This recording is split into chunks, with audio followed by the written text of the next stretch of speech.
Hello everyone, welcome back to my channel Angrezi valley madam Pooja Nadia English classes.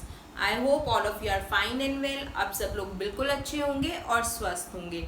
जैसा कि हम सब जानते हैं, अक्टूबर में है एचटेट पीजीटी की स्क्रीनिंग 2024 और बहुत ही लिमिटेड सी सीट्स हैं इस जॉब वैकेंसी के लिए। लेकिन जो प्रिपेयर कर रहे हैं और जिसे सीट चाहिए उसे तो एक ही सीट चाहिए, राइट। तो इसी मोटिव के साथ हम कर रहे हैं प्रेपरेशन इस स्क्रीनिंग की। और सबसे पहले मैंने शुरू किया था Indian English literature. Indian English literature में मैं मुल्क राज आनंद और आर के नारायण की बायोग्राफी और उनके वर्क्स ऑलरेडी डाल चुकी हूँ। आज हम बात करेंगे एक बहुत ही वेल नोन फीमेल राइटर की, इंडियन इंग्लिश राइटर की, जिनके वर्क्स बहुत ही रिमार्केबल हैं और जो एक जिनका एक अलग ही प्लेस है Indian English literature. The lady whom we are going to discuss today is Arundhati Roy. आज के वीडियो में हम डिस्कस करेंगे अरुंधति रॉय की लाइफ की बायोग्राफी और उनके वर्क्स और how she was as a novelist. सबसे पहले शुरू करते हैं उनकी बायोग्राफी और अर्ली लाइफ से। She was born on 24th November 1961। 24th November 1961 Bengal में उनका जन्म हुआ था। शी was born in Bengal, right? उनका फुल नेम था Suzanna Arundhati Roy. So her full name वो सुजैना अरुंधति रॉय। उनकी मदर का नाम था मैरी रॉय, जो एक फेमस सोशल वर्कर थी, राइट। और शी वाज फ्रॉम केरला। उनकी मदर जो थी वो केरला से थी और एक फेमस सोशल वर्कर थी। जहाँ तक कि उनके फादर की बात है तो उनका कोई भी नेम नहीं है मेंशन कहीं पर भी, बिकॉज जो उनके पेरेंट्स हैं उनकी मैरिज काफ़ी ज़्यादा सक्सेसफुल नहीं थी। और जो अरुंधति रॉय है वो अपनी मदर के साथ ही रहती थी, तो she never use to discuss about her father.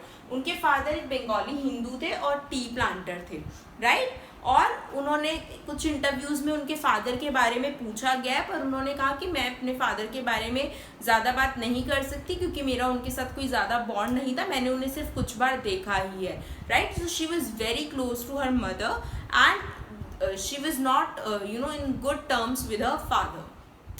उन्होंने अपना चाइल्डहुड बहुत ही मिजरेबल कंडीशंस में स्पेंड किया अयमेनम में। ये एक स्मॉल टाउन था कोट्टयम के पास में। तो उनका जो चाइल्डहुड था बहुत ज़्यादा अच्छा नहीं था, बहुत ही मिजरेबल था। और she was not a happy, मतलब कि बहुत ज़्यादा खुशनुमा फैमिली नहीं थी उनकी और खुशनुमा बचपन भी नहीं था उनका। At the age of 16 she left her home to stand on her feet. 16 साल की उम्र में उन्होंने अपना घर छोड़ दिया था अपने पैरों पे खड़े होने के लिए और वो दिल्ली आ गई। दिल्ली में वो एक छोटी सी झोपड़ी में रहती थी। कहाँ पर? फिरोज शाह कोटला, ये एक जगह है दिल्ली में। यहाँ पर वो रहती थी एक छोटी सी टीन रूफ हट में, एक टीन की छत वाली झोपड़ी में रहती थी वो, ठीक है। और क्या करती थी लाइवलीहुड के लिए? एम्प्टी बियर बॉटल्स को सेल करती थी। खाली बियर की बॉटल्स को सेल करके अपना लाइवलीहुड चला रही थी, अपना खर्चा चलाती थी। देन उन्होंने शादी की जिराड डा कुनवा से। ये इनके फ्रेंड थे दिल्ली स्कूल ऑफ आर्किटेक्चर में, बट लाइक हर पेरेंट इनकी मैरिज भी सक्सेसफुल नहीं हुई। And after 4 years of their marriage they got separated. After 4 years of their marriage they got separated, right? और इसके बाद इन्होंने काम शुरू किया दूरदर्शन के लिए। डिवोर्स के बाद अपने माइंड को डाइवर्ट करने के लिए इन्होंने दूरदर्शन के साथ टीवी सीरियल्स में काम करना शुरू किया। इक्वली ये बिजी हो गई वर्ल्ड के सोशल और पॉलिटिकल इश्यूज पे भी काम करने में। देन उन्होंने एज अ रिसर्च असिस्टेंट काम किया national institute of urban affairs में, ठीक है। उन्होंने इतनी मेहनत से काम किया कि उन्हें एक स्कॉलरशिप से अवार्ड किया गया फ्लोरेंस और इटली जाने के लिए, जहाँ पर जाकर उन्हें क्या पढ़ना था? Restoration of monuments and historical urban centres. तो उनको एक स्कॉलरशिप मिली इटली जाके पढ़ाई करने के लिए, जिसमें उन्हें मॉन्यूमेंट्स की रिस्टोरेशन और हिस्टोरिकल अर्बन सेंटर्स की रिस्टोरेशन के बारे में पढ़ना था।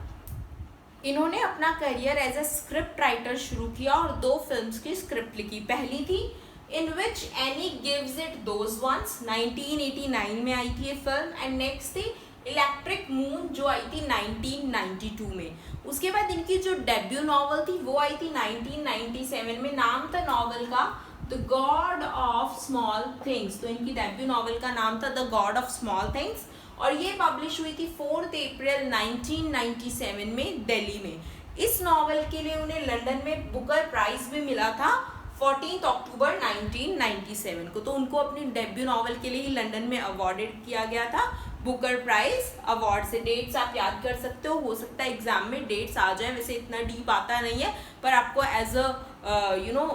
As a learner you should know everything. तो सबसे पहले तो उनकी जो नॉवल पब्लिश हुई वो हुई थी 4 अप्रैल 1997 को। डेब्यू नॉवल था the God of small things, और इस नॉवल को बुकर प्राइज अवार्ड मिला था लंदन में 14 अक्टूबर 1997 को। इनका work the cost of living publish हुआ 1999 में, जिसमें इन्होंने बहुत ओपनली अपने ओपिनियन दिए हैं नर्मदा डैम प्रोजेक्ट और इंडिया का जो फर्स्ट न्यूक्लियर बॉम्ब है उसके एक्सप्लोजन के बारे में। अरुंधति रॉय एक बहुत ही फेमस पर्सनालिटी रही हैं, मीडिया में कॉन्टिन्यूसली इनकी प्रेजेंस देखी गई है। कॉन्टिन्यूसली इनके जो विवादित बयान या हम कुछ भी कह सकते हैं इनसे रिलेटेड जो भी स्टेटमेंट्स वगैरह हैं या इनके जो वर्क्स हैं वो मीडिया में कहीं ना कहीं हाईलाइट होते रहे हैं। As a novelist Arundhati Roy जो है वर्ल्ड वाइड फेमस हैं। इन्होंने बहुत सारे आर्टिकल्स, बुक्स, इंटरव्यूज दिए हैं वेरियस इश्यूज पे, प्रॉब्लमेटिक इश्यूज पे सोसाइटी के। इन्होंने खुल के अपना पॉइंट रखा है अपनी राइटिंग्स में, सोशल इश्यूज को डिस्कस किया है, सोसाइटी के जो सोसाइटी से रिलेटेड उनको इश्यूज रहे हैं, प्रॉब्लम्स रही है, उन्होंने सब कुछ डिस्कस किया है अपनी राइटिंग में, और उनकी राइटिंग की वजह से वो बहुत ज़्यादा नोन और फेमस हैं वर्ल्ड वाइड। अब हम बात करेंगे उनके वर्क्स की और वाइंड अप करेंगे आज का video.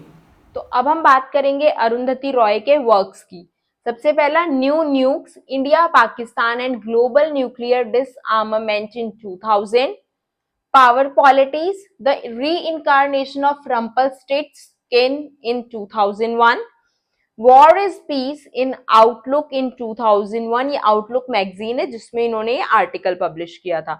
The algebra of infinite justice 2002, The End of Imagination 2016, Introduction to 13th December, a reader, The Strange Case of Attack on the Indian Parliament, The Checkbook and the Cruise Missile, Conversations with Arundhati Roy, The Greater Common Good, An Ordinary Person Guide to Empire, published in 2004, Public Power in the Age of Empire 2004।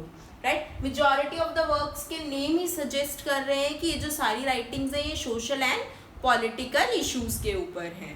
Soviet intervention in Afghanistan, causes, consequences and India's responses, and the last work is war talk 2003।